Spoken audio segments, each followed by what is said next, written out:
Well, hello you lot, and welcome back to another video. And guess what? Yay! The river's open at last. It's been a long time without this river open. So yeah, back on the Trent today, quite local to me. So I've come down to see if I can capture a barbel or two. So obviously, yeah, glad to get back out. It's been a long time. So I'm gonna, I've got my float rod with me and I've got my feeder rods with me. So yeah, I've got a couple of ways to fish, but I'm hoping for a good barbel today. As you can see, I'm close to the lock area. But yeah, I'm gonna get some rods in, get my stuff, get it out, and hopefully you can see some barbel today. But yeah, I think I might try the feeder rods out and then have a float through. So I've got a couple of different methods, but yeah, we'll once I've got everything and set up, I'll show you. But yeah, back on the river, yay! Yeah, I'm a defo river fisherman. Me, I love the fast flowing waters and stuff like that rather than the still waters. But not saying I do love the still waters as well. But this is me, the river fishing. So I'm hoping for a big massive barbel today. Let's see what we can do. I will show you these rods when they're set up. But as I've just opened my rod bag, I wanted to show you the choice of rod that I'm using today while I'm fishing on the river.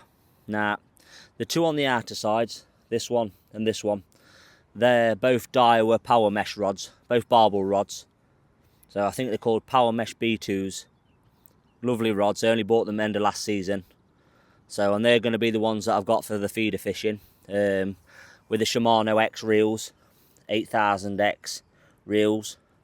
They're loaded with a 15-pound mono, both of them. And then for the float fishing, if I do have a go with the float, I've got the Shimano. Now that's the one that you saw me use in the barbel fishing video before. And that's a Shimano Pursuit. And you can have that 12 foot or 13 foot. And then obviously I've got the chubber float on there. And that's loaded with a 15-pound braided line. And the reason why is because that one, I shove underneath the trees a lot and in the bushes kind of thing. I fish in the snags with that one. But yeah, I just wanted to show you through these. And that reel on that is the old Aero reel. It's got a bait runner on it as well if I needed it to, but yeah. So I just wanted to show you through them rods before I get them set up and just while they're in there. But obviously when they're set up I will show you them again.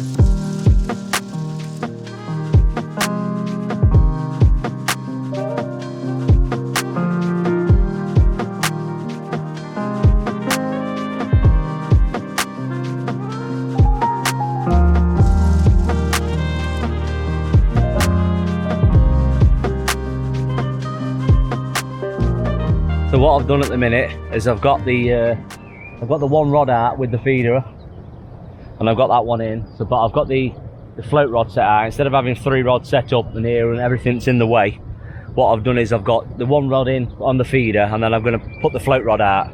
Now the float rod, the same as what I used before in the previous video for when I was fishing for the barbel.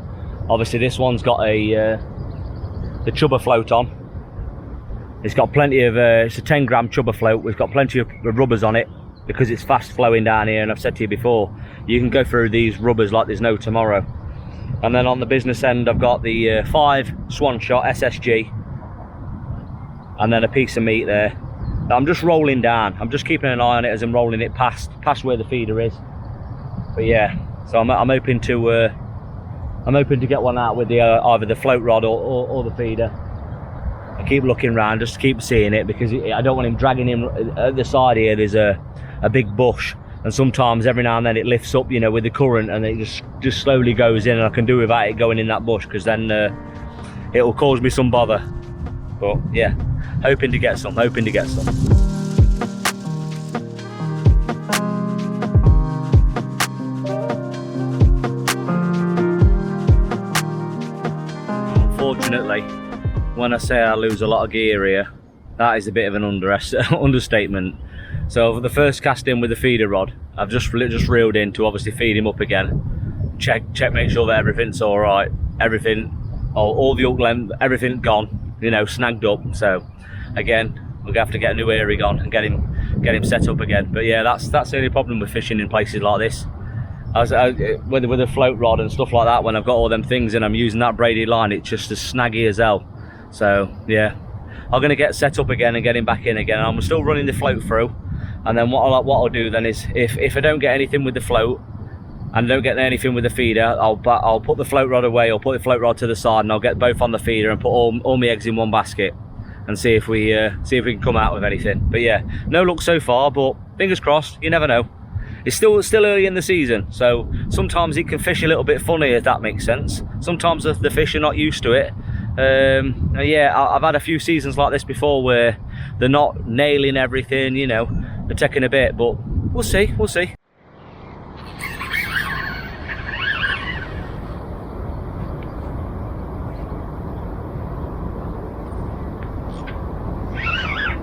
Well, we're in, you lot. Slammed the float. Don't know if you can see. Sit you back a bit further so you can see.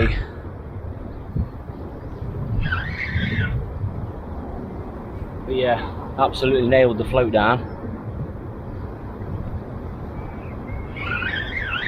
These barbel fight like no other. Us barbel fishermen, or the barbel fishermen that follow the channel, know what stick they can give you and how hard they can fight. And in the fast flowing water you can see, look, I mean, yeah,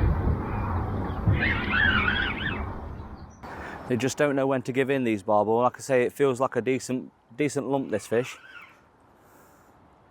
If I had to say it, it feels eight pound anyway, eight pound above. They're so powerful.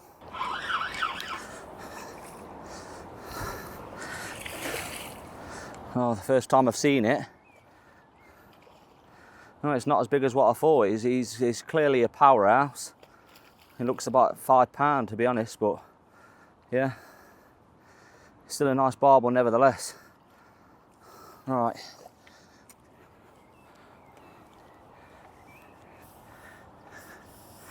And there we have the first barbel of the season. Absolutely stunning fish on the River Trent, using the float method with a piece of meat. Absolutely stunning. I'm not going to get him weighed because he's not massive, so at the same time I do respect him, I love him, and thank you very much. First one of the year. I'm going to get him back in because it's warm. But absolutely brilliant. I'm well happy. I'm over the moon. Right, so just do me a favour, everybody that's watching this, make sure that you give the barbel time to recover. Now, this barbel, it may seem like it's laying like to the side and upside down and this and the other, but he's had a few minutes upside down and he's turned around and stuff like that. He's got his grasp and he wants to go.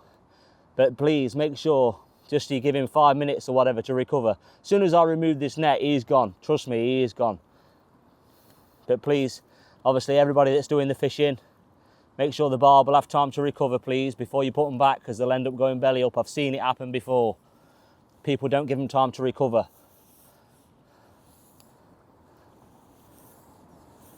You watch him go. I'm almost sure of it. I'm almost sure of it. There you go. He's been in that net for about 5 minutes recovering. I've been moving him up and down the flow, and he was lovely. The first barbel of the year. I'm over the moon. Lovely fish. So just talk you through, obviously, as I'm casting in, obviously I don't, like I say, the people that know about this, the fishing lark and the float fishing and so on, know the score. But when I cast out, I literally don't put my bail arm back on. So I just put my finger on the line. And all I'm doing is just stopping it every now and then. Obviously I'm a little over depth, so you can, as you can imagine, the SSG are running across probably the bottom of the river, and the meat's behind it. You'll know when it bites because obviously it literally goes under like a right thud. But so all I'm doing is just stopping the line like that, just obviously letting the current take it, and obviously hoping for a big barbel to come up and absolutely nail it. As you can see, it does go under sometimes because there's bits and bobs in the river. I understand that, and hopefully you do. But every now and then there'll be almost a kick down with the float, and then that's a fish.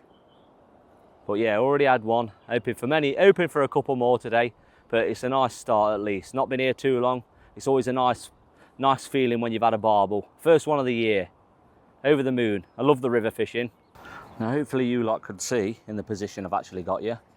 You can see more or less what I can see. Hopefully anyway, that is. Now the beautiful thing about the float fishing, the reason why I bring the float rod is because you can cover so much ground. You really can cover so much ground. So obviously if the meat is passing the fish, you know, we can get them out. Obviously if the fish have got to find the bait when it's on the feeder as such, but this way obviously we can run it past them and hopefully get a fish, draw a fish out, or draw a fish to us. This is what I mean about the line. I'm just putting my thumb on it, just stopping the line, hoping for the float to go under. When the actual fish took a minute ago, it was really weird because it went down under it in the water as if it was a snag. So it either pulled it down or done something. But then as I tightened up the line, it must have stopped. Whether the fish was waiting behind the snag, I don't know. But then all of a sudden the rod just ripped it round. And like I say, they fight like no other. They really do. I think personally, I think they're the best fighting fish we've got here. They never give in. And like I say, even the small ones, even the small barbel, you know. Now we're a long way out again, so I best get in.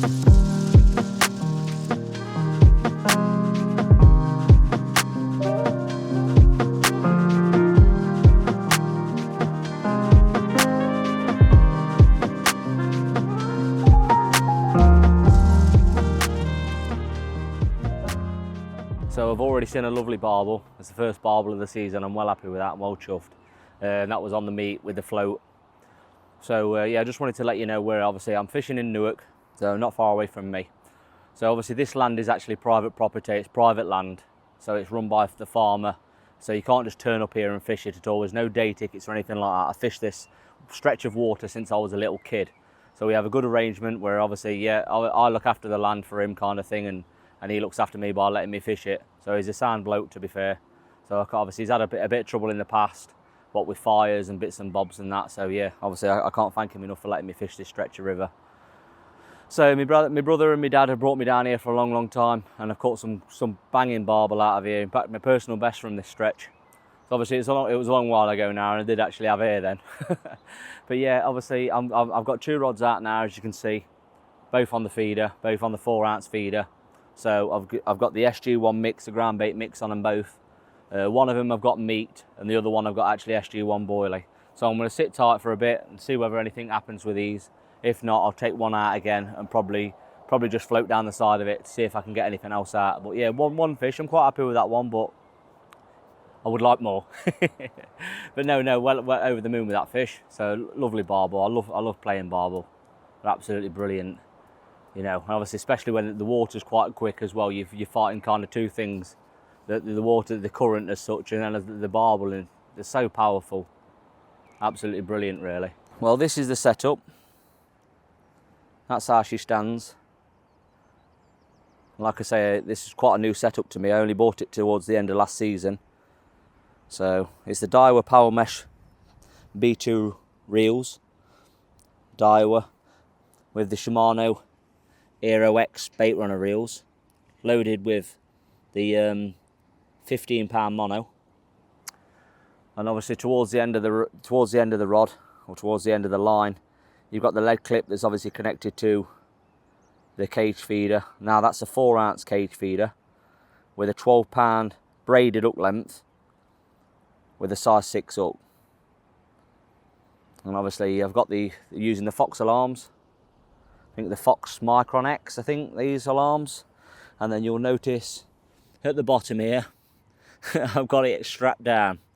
And the reason why is because when these barbel hit, boy do they hit. I don't want the tripod going in. You think that's silly, but I've had them before where they've ripped the, you know, when I'm using a single rod and they've ripped the bank stick over, etc. We got a bit of a dab on. Yeah, so same session. I've just come down the river a little bit more. I noticed a few fish jumping out. I'm not saying that there's going to be more here, but I've just come down. Where I was fishing across it before was probably here. I'm gonna chuck my feeders out that way. I might even have a float fish. Just run it through this section rather than run it through the other section. So yeah, same session, just obviously a little bit further down. So hopefully I can grab another one. Like I say, I already had one, but I could do with another one. It always makes the sessions nice when we can have a couple of fish. But yeah, I'm just gonna have a go through. Obviously this is the same spot where I've had a previous video where the barbel, where I was fishing with a float. So I'm gonna get my stuff set back up again, get in the water, and then hopefully see some fish.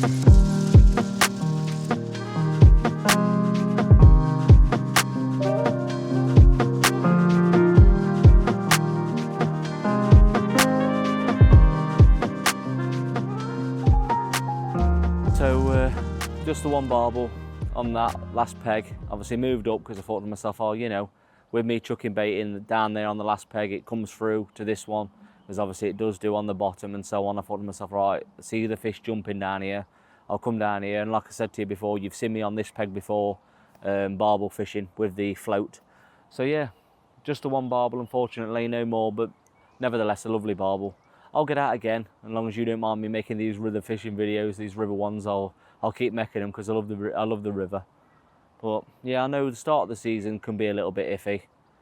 I keep seeing fish jumping about still. I don't know whether they're just spawning or whether they're just doing it or whatever. I don't know, but yeah, I'd like to know. But thanks for coming along with the ride. There's another fish jumping. So yeah, thanks for coming along with the ride for me, and hope you've enjoyed the video. Like and subscribe, please. And thanks for all the positive comments, like I mentioned before on the last video. Keep them coming. So yeah, see you again soon. I might do an evening session on the next video. Keep a lookout for it. Take care. Bye bye.